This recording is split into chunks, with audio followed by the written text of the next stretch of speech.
¿Está bien? El fin de semana recibí más de 100 mensajes. Ojalá que reciba todos esos mensajes fin de año, felices fiestas o algo así.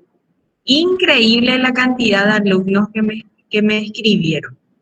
Entonces, para no estar respondiendo cada uno, voy a quitar dudas ahora, explicando qué es lo que yo quiero en el trabajo práctico. ¿Está bien? Bueno, vamos a ver.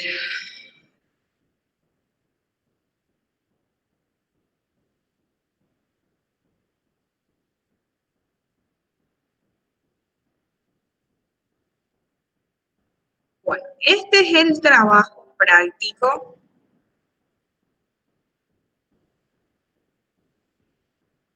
que les pasé a ustedes a través de sus delegados, ¿sí? Está estipulado en dos temas principales. El primer tema se trata sobre las legislaciones nutricionales. ¿Está bien? Donde deben de investigar estos puntos que vamos a hablar. El segundo punto se trata sobre los casos clínicos, donde deben de calcular. ¿Recuerdan que dimos en clase? ¿Eh? Bien. Y antes de ver cada uno de ellos, hay que eh, mencionar que este trabajo práctico tiene que tener una carátula con el logo de la universidad, la carrera, el año, la sección, sede, nombre, apellido del alumno, nombre del profesor y nombre de la cátedra. Bien, ¿qué es lo que veo? Aquí, punto 1, estudios de las legislaciones nutricionales. Legislaciones nutricionales. ¿Qué ustedes pueden hacer acá en este punto 1? Pueden hablar sobre conceptos, pueden hablar sobre conceptos, pueden investigar las legislaciones nutricionales de su país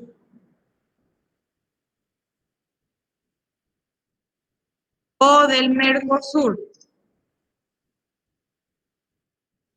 Puede ser de Paraguay, ¿sí? ¿Está bien? Una breve introducción sobre las legislaciones. ¿Está bien? Punto 2. Por eso les puse acá. Legislación y consumidores. Creo que acá lo que ustedes se pierden un poco. Legislación y sus consumidores. ¿Qué es lo que ustedes pueden hablar? Agarrar una legislación de un X producto alimenticio. Ejemplo, energético. Debe de tener cierto porcentaje en taurina, ¿sí? Hay legislación para el Brasil, hay legislación para Paraguay y pueden hablar sobre la legislación de ese producto en Brasil, en Paraguay, en Argentina, ¿sí? Es un ejemplo nada más. O pueden hacer una comparación de las legislaciones de forma general entre Brasil, Paraguay y Argentina. ¿Está bien? Punto número 3. Actualizaciones del rótulo nutricional. El rótulo nutricional es esto. Acá tengo un yogur, rótulo, donde dice marca, cuánto tiene en gramos, líquido, ¿sí? Eh, ¿Qué es un yogur bebible, semilíquido? Todo lo que es la actualización. ¿Qué es lo que rige para Paraguay? Pueden elegir solo un país o hacer una comparación para el Brasil, cuáles son las actualizaciones, cómo Brasil está teniendo ahora sus rótulos nutricionales. ¿Está bien? Y acá ya les dice todo. En el cuarto punto, concepto del rotulado nutricional. ¿Qué quiere decir? Significado. ¿Para qué sirve el rotulado? Concepto. Ya dice todo. Concepto. Bien. Aquí ustedes pueden agregar alguna imagen, ¿sí? Alguna foto, lo que ustedes quieran. ¿Está bien? Bueno, siguiente punto. Información en los rótulos. Aquí también ustedes pueden colocar una imagen. ¿Qué es lo que tiene un rótulo? ¿Qué es lo que tiene que tener un rótulo? ¿Qué debe de contener un rótulo? Y la declaración de las propiedades nutricionales. Acá, estas son las propiedades nutricionales. Este, por ejemplo, dice yogur, valor energético, proteína, grasas saturadas, grasas trans. ¿Qué es lo que tiene que tener un etiquetado o una, nosotros le decimos acá etiquetado, nutrición? También, eso nomás es investigar sobre eso. Por eso les dije acá, se va a tomar en cuenta estos puntos: información ordenada, informaciones actualizadas, si presentan alguna fotografía, imagen, ¿sí? La bibliografía tienen que colocar, por favor. Bien, ese es punto 1. Punto 2, esto ya expliqué en clase para las personas que no estuvieron en clase, es sobre unos casos que hicimos en el adulto mayor, caso clínico, señora fulana de tal, 95 años, ¿sí? Que hay que calcular su IMC, no olviden, índice de masa corporal es igual a peso dividido talla al cuadrado. Les va a dar un resultado, ustedes con ese resultado van a tener, ¿sí?, el diagnóstico nutricional. Ahí van a poner si el paciente es normal, si el paciente es un obeso, ¿sí? ¿Cuál es el diagnóstico del paciente? Eso nomás van a hacer. Aquí es solo reemplazar la fórmula. Acá ya les dice, paciente encamado, sexo masculino. Van a agarrar entonces esta fórmula. Edad, 82 años. Aquí van a colocar 82. Con la altura de rodilla, 51 centímetros. Y solo colocar el resultado. Vamos a dar un ejemplo, no sé, 160 centímetros. Eso nomás es lo que van a hacer en su trabajo práctico. Facilísimo. En esto ustedes pueden desplayarse como ustedes quieran. Es nada más eso. ¿Entendieron?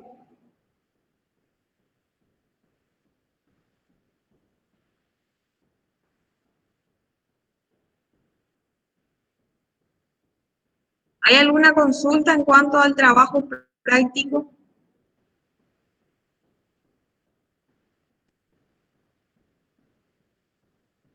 ¿Consulta sobre el trabajo práctico?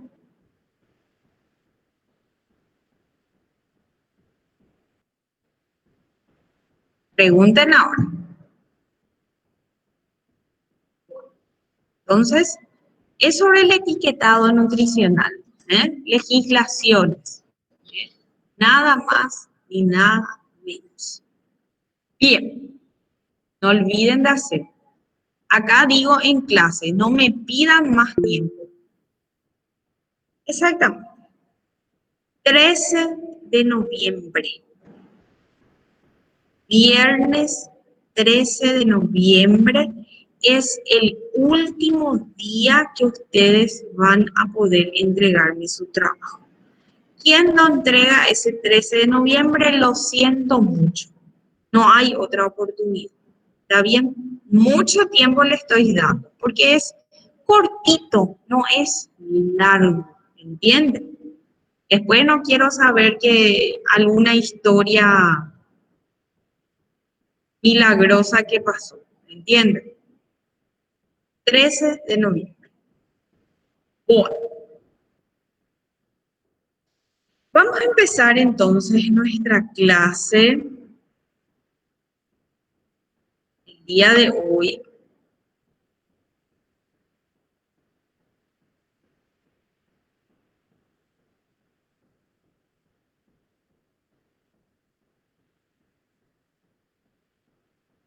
Y es sobre 3 patologías principales. El programa dice generalidades, básico, dice. No vamos a adentrarnos a profundidad, porque si nos adentramos a profundidad necesitamos una clase para diabetes, una clase para dislipidemia y una clase para hipertensión. Entonces, de manera general, vamos a ver los puntos más relevantes para la nutrición. Vamos a iniciar con diabetes. Recordando que la diabetes mellitus es una enfermedad metabólica crónica y se caracteriza por los niveles elevados de glucosa en sangre, la hiperglucemia. Cuando hablamos de ella, de esta patología, podemos ver que se asocia con las diferentes deficiencias, puede ser absoluta o relativa en cuanto a la producción de la acción de la insulina. No olvidar que tenemos 3 principales tipos de diabetes. Tipo 1, tipo 2 y diabetes gestacional. Aclaro de vuelta, no nos vamos a adentrar a profundidad ni en la parte de anatomía, fisiología, eso ya compete a otra cátedra. Bien, cuando hablamos de la diabetes en la nutrición, nos preocupa bastante porque ella se caracteriza por varios trastornos del metabolismo, tanto de la glucosa y de las anormalidades en las grasas, proteínas y posiblemente algunos micronutrientes. Por eso vemos algunas suplementaciones en el paciente diabético. En otros sí, en otros no. ¿Qué es lo que pasó con los años? ¿Sí? Se dieron varias investigaciones, también muchas experiencias que se obtuvieron a través de los estudios clínicos y esto, gracias a estos 2 ejes, mejoraron esa capacidad de diseñar y llevar en práctica un plan de nutrición eficaz. ¿Qué quiere decir traducido? Que anteriormente el doctor le decía a su paciente, no podés comer carne, no podés comer fideo, no podés comer fruta, no podía comer nada al paciente, vivía del aire. Y todos estos años, todos estos estudios hicieron que haya una mejor vigilancia nutricional, pero esto ya va a depender de cada situación de cada paciente. Cuando hablamos de la diabetes, podemos decir desde un punto nutricional que cada persona responde a las modificaciones de alimentación de forma bastante diferente una que la otra. ¿Qué quiere decir? Diferente diabetes tipo 1 y diferente diabetes tipo 2. Y dentro de esos grupos también existen personas que no porque tienen diabetes tipo 1 es la misma dieta o el mismo plan alimenticio, no. Cada uno reacciona de diferentes maneras. También tenemos la genética, la capacidad de secreción de insulina, la edad, la duración de la enfermedad y la presencia de complicaciones son esos factores esenciales delante a la respuesta metabólica individual a la modificación nutricional. Cuando hablamos del tratamiento nutricional, en cuanto a las bases de la diabetes, vemos la medicación, la alimentación, el ejercicio físico y la educación sanitaria. Es importante mencionar que cuando hablamos de esta patología, debemos de consumir una variedad de alimentos saludables que van a estar estipulados en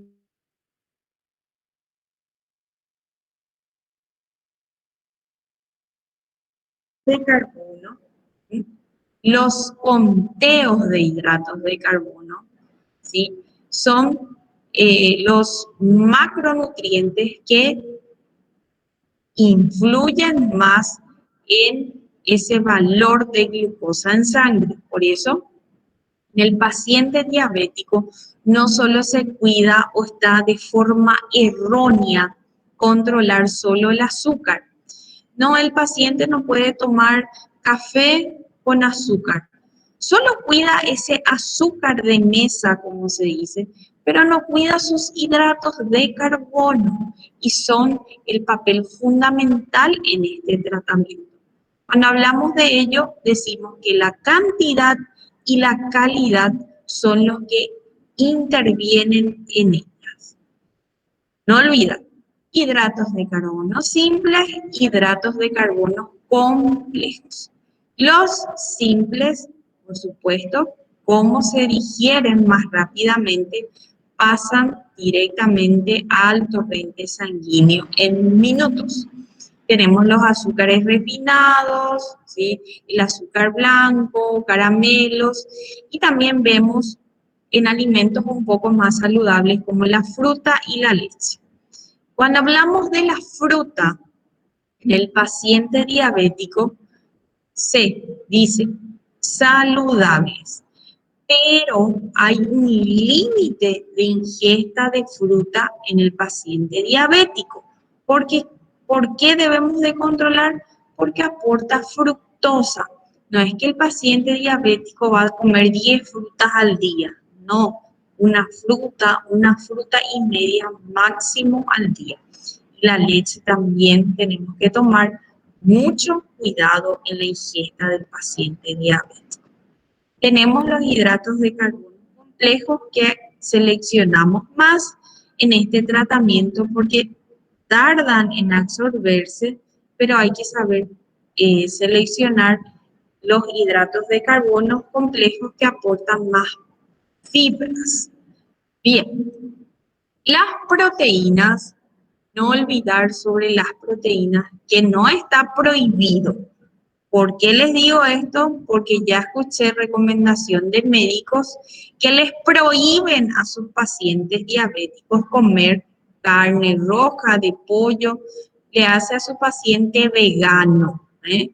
No, saber seleccionar, porque las proteínas son imprescindibles, porque sabemos que trabajan en la mayoría de los procesos biológicos.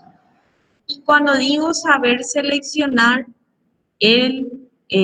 o la preferencia, mejor dicho, es la carne de pollo sin piel, la carne de pavo y la carne del pescado, porque son las carnes que representan menor porcentaje de grasa. Bien, cuando hablamos de los lípidos en los pacientes diabéticos, podemos decir que lo más recomendable son las grasas monoinsaturadas que están presentes en el aceite de oliva, sin exagerar, los frutos secos y los aguacates. Aquí, por ejemplo, los frutos secos son un poco difíciles de acceder por el costo económico y hay nutricionistas que reemplazan por el maní, pero el paciente no mide, come demasiado, recordando que también aporta grasa y puede elevar sus colesteroles y hay que cuidar también en cuanto a eso. Edulcorantes. Por ejemplo, ustedes pueden hablar en su trabajo práctico de las legislaciones sobre los edulcorantes. En Brasil, en Paraguay, hay legislaciones respecto a eso. Cuando hablamos de ellas, sabemos que son sustancias naturales o sintéticas que son añadidas a los alimentos para endulzar. Las naturales tenemos la fructosa, el sorbitol, el xilitol, el manitol. No olvidar que la miel, no por ser un producto natural, también tiene un valor similar a la sacarosa y aumentan también el azúcar en sangre. Luego tenemos los edulcorantes sintéticos que tenemos varias marcas, ¿sí? Que aporta sacarina, aspartamo, ciclamato, entre otros. Ellos sí carecen de valor energético y no aumenta el azúcar en sangre cuando se consume en cantidades con moderación, porque hay personas que compran su edulcorante, colocan en una taza de café, pero colocan un chorro. Hay que colocar 2 a 3 gotitas nada más, ¿eh? No exagerar. Bien. Otro problema en el paciente diabético es que algunas veces, como mencioné, presentan déficit de micronutrientes, pero la suplementación no se recomienda si no está demostrado en ese paciente algún déficit de algún micronutriente. Solo ahí se va a tener que suplementar. Tenemos también situaciones entre un 1 a 10% de los pacientes que presentan celiaquía. Cuando esto sucede, claro que la dieta debe ser sin gluten, pero solo para estos tipos de pacientes. Si el paciente diabético no presenta tal situación, no es necesario presentar una dieta sin gluten. Bueno, voy a tomar un poco de agua. Hay que hidratarse. Bien, cuando nosotros queremos que el paciente mida su comida y no puede comprar su balanza o no quiere comprar su balanza, te dice, doctor, doctora, no entiendo. Ustedes van a tener que ser educadores, contarles cuáles son los carbohidratos, los lípidos, las proteínas, por eso en cada clase voy haciéndoles recordar. Carbohidratos complejos que aporten más fibra. ¿En qué tamaño tenés que comer? Como el puño de la mano, como un puño, no 2 puños, ¿eh? Que se estima en un 200 gramos. Proteínas, como la palma de la mano, ¿eh? Cuando decimos las nutricionistas 150 gramos, 200 gramos, medimos como la palma de la mano. Así ustedes tienen que enseñar a su paciente. No es que va a comer medio pollo o 500 gramos de carne, porque dice, el doctor me dijo carne y ensalada, y no sabe medir al paciente. Entonces ustedes les explican de una manera sencilla. La verdura como el tamaño de 2 manos, ¿eh? Las grasas del tamaño de la punta del pulgar. Y estas son o pueden ser imágenes que ustedes puedan presentar a su paciente. La medida de hidratos de carbono, los quesos que se mide juntando el dedo índice y de corazón a lo largo y a lo ancho. Así en esa medida. La fruta, una pieza pequeña que cabe de forma en el cuenco. Por eso decimos que las frutas deben ser limitadas. Y no olvidar que las recomendaciones nutricionales para el diabético, como dije, es un enfermo, sí, pero no es que deje de comer varias cosas, tiene que ser una dieta equilibrada y completa, principalmente cuando vemos diabetes en el adolescente y también en niños. Recuerden que puede ser genético, puede ser por la alimentación que ya dimos, ya les dije 1001 veces en el paciente niño. También cuando tenemos diabetes en la embarazada, hay que cuidar esos pequeños detalles. Bien, la actividad física, ¿por qué hablamos? Porque es un factor para el tratamiento nutricional. No quiere decir tiene diabetes y se queda sentado todo el día esa persona. No. Debemos de inducir a la actividad física porque va a ser beneficiosa para el acompañamiento de la alimentación saludable. Al hacer actividad física, mantenemos los niveles de glucosa en sangre dentro de los límites deseados. Pero tenemos su contraparte, su desventaja. Presentamos o se presentan pacientes con hipoglucemia cuando realizan algún tipo de actividades, tanto leve como intensa. En ese caso, debemos de recomendar al paciente que consuma algún yogur, alguna fruta, algún sándwich antes de realizar su actividad física. Y como les dije, tiene que ser de forma lenta, paulatina, no realizar una actividad física vigorosa, porque pueden dar estos tipos de complicaciones. ¿Por qué hablamos de los cuidados de los pies? Porque en nutrición recomendamos la actividad física y uno de los problemas más vistos en el paciente diabético es el pie diabético. Entonces, las recomendaciones son de utilización de zapatos cómodos, los zapatos o los calzados deportivos que tengan un soporte para mantener los pies a piel antes y durante de la actividad física sana. Bien, y estas son las recomendaciones para el paciente diabético que va al gimnasio. Primero tiene que mencionar esto al monitor, al preparador físico. El esfuerzo debe ser progresivo.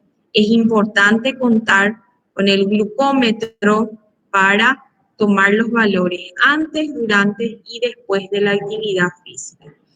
Y después de realizar la actividad física, la ducha, secar bien los pies, informar al monitor, que sería el preparador físico, sobre la patología que lleva a ese paciente y si es posible contar con algún identificador, que es la pulserita color azul, que refiere que ese paciente es diabético. Bien, esas son las generalidades para la patología diabetes. Ahora vamos a hablar sobre la hipertensión arterial, que es una enfermedad controlable, de etiología múltiple y por supuesto disminuye la calidad y expectativa de vida. Para los factores involucrados en el desarrollo de la hipertensión arterial tenemos la ingesta de sal, la obesidad, los factores genéticos, bajo peso al nacer, la nutrición intrauterina y las anormalidades neurovasculares. Estos puntos ya ustedes van a ir dando ya en su materia correspondiente. Cuando hablamos de los factores que interactúan sobre la presión arterial, podemos decir que el sobrepeso, por eso les dije la clase pasada, mídanse su índice cintura-cadera, cómo están en su circunferencia de cintura, las mujeres, los hombres, están realizando actividad física. Imagínense, obesidad, hipertensión arterial, y eso puede desencadenar a una diabetes. Bien, otro factor, el sodio, la sal de mesa, como se le conoce. Por eso en las recomendaciones de varias guías alimentarias propias de cada país dice la ingesta disminuida en sodio, porque tenemos varios pacientes que es solo a causa de este factor.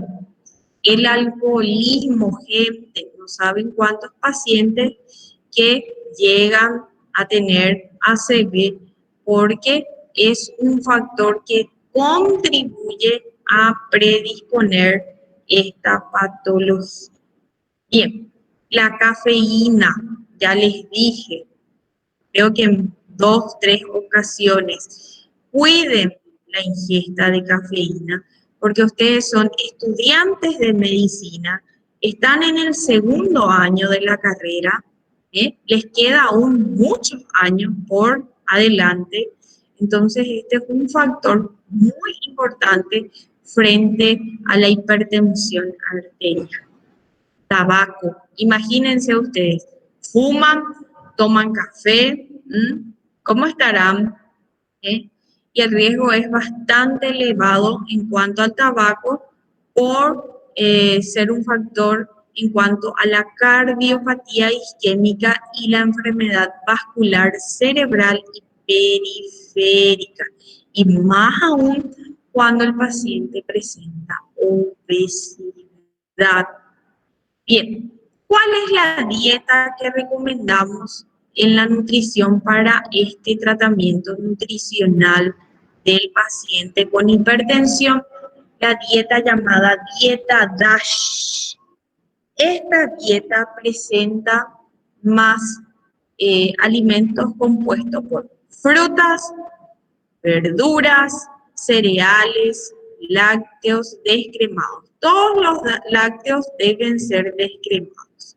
Después están los ácidos grasos monoinsaturados, pescados, aves, nueces. Y en contraparte, pobre en ácidos grasos saturados, carne roja, bebidas azucaradas y dulces porque tienen un efecto hipotensor independientemente de la restricción de sal y del descenso de peso. No quiere decir que en el paciente con hipertensión arterial solo se les prohíbe la sal de mesa, no, se toma otros cuidados en la selección de alimentos. La actividad física, vuelvo a repetir, ¿qué tal están? Si ustedes fuman, toman café, no duermen bien, no realizan actividad física, bueno, sorpresa. El sedentarismo aumenta esa incidencia de la hipertensión arterial entre un 20 y un 50%. Bien, ¿cuáles son los pilares como estrategias para el tratamiento de la hipertensión arterial? Tenemos la modificación del estilo de vida, la dietoterapia y la farmacoterapia. Cuando hablamos de la modificación del estilo de vida, incrementar la actividad física, se tienen que tomar las medidas adecuadas para prevenir, corregir el aumento de peso. Prevenir o corregir y estimular el abandono del hábito de fumar y la disminución del consumo del alcohol. Imagínense ustedes, estudiantes de medicina, fuman, sedentarismo, café, toman. Quiero saber cómo llegarán a su último año.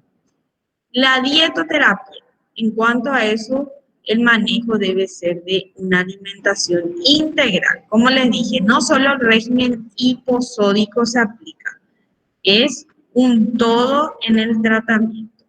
Y tenemos las estrategias farmacológicas que ustedes van a determinar. Y depende de varios factores como la experiencia previa del paciente con otros fármacos, el costo del tratamiento y la presencia de comorbilidades se deben de considerar. ¿Cuáles son las posibilidades del ingreso del sodio al organismo? La sal de mesa, sal de cocina, gruesa, mesa fina o de mesa o fina. No quiere decir, como les dije, los etiquetados nutricionales algunas veces son fraudulentos, no dicen toda la verdad. Por eso existen las legislaciones. Hay sal que dice bajo en sodio. Y la gente se engaña, compra, abusa. Los alimentos salados también se deben de prohibir en este tratamiento. Los fiambres, los embutidos, los alimentos en salmuera, los productos snack, los caldos, los pescados, las sopas, los concentrados, las conservas, los mariscos, se deben de prohibir. Cuando hablo alimentos en salmuera, eh, por ejemplo, esos pepinillos, las aceitunas, porque están concentrados en salmuera. Y el sodio contenido también naturalmente en los alimentos, porque sabemos que todos los alimentos naturales tienen sodio. Y hay que seleccionar los que aportan menos sodio, o sea, muy bajo. El agua también, que sabemos que en su contenido encontramos sodio, los aditivos utilizados por la industria alimenticia y los compuestos utilizados por la industria farmacéutica. Bien, esos son los cuidados que hay que tomar en cuanto a hipertensión arterial. Dislipidemia. Sabemos que es una patología que se caracteriza por esas alteraciones de la concentración de lípidos sanguíneos en niveles no normales y o se involucran en un riesgo para la salud.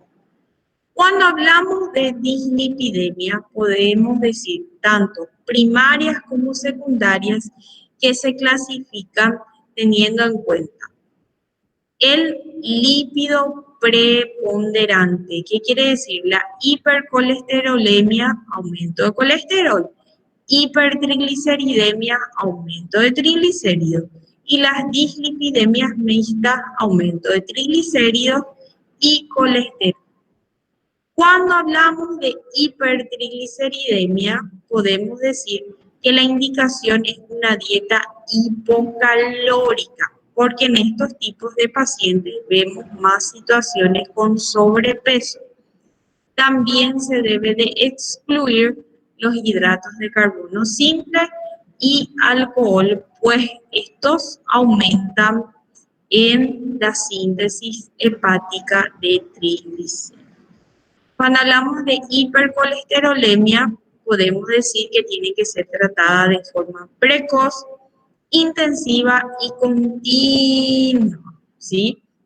Ahí entra mucho la parte médica, no solo nutricional. Y por supuesto, en un enfoque clínico de la salud pública, en cuanto a esta enfermedad, la dislipidemia, tenemos que reducir la ingesta de las grasas saturadas, el colesterol, aumentar la actividad física, el control del peso y un enfoque clínico. Y no olvidar que la prevención secundaria entra en dos modalidades de tratamiento de la reducción del LDL. Y podemos ver que hay situaciones de eventos vasculares que tienen más posibilidades de repetirlos en estas situaciones.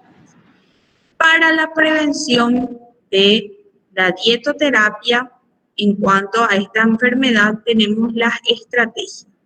La dietoterapia, la modificación de estilo de vida y la farmacología.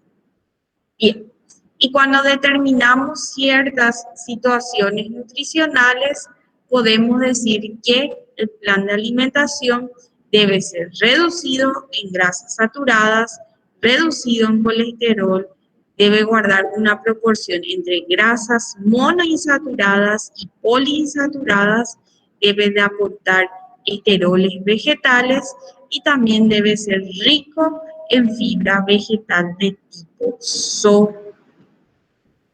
Y el mensaje final: ámate a ti mismo lo suficiente como para vivir un estilo de vida saludable. Bien, esta fue nuestra clase el día de hoy.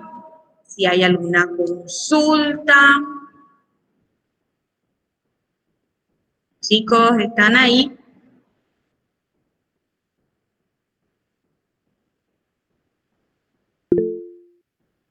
Bueno, si no hay alguna consulta, coloquen sus nombres, hagan sus trabajos prácticos. ¿Me escuchan? ¿Me oyen? Les voy a pegar, los voy a bater en vocês si no hacen su trabajo práctico. Son 10 puntos. Yo quiero que todos mis alumnos quiten 5.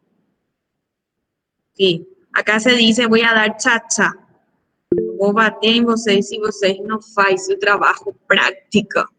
Bueno, chao mis amores, besitos, nos vemos en una siguiente clase.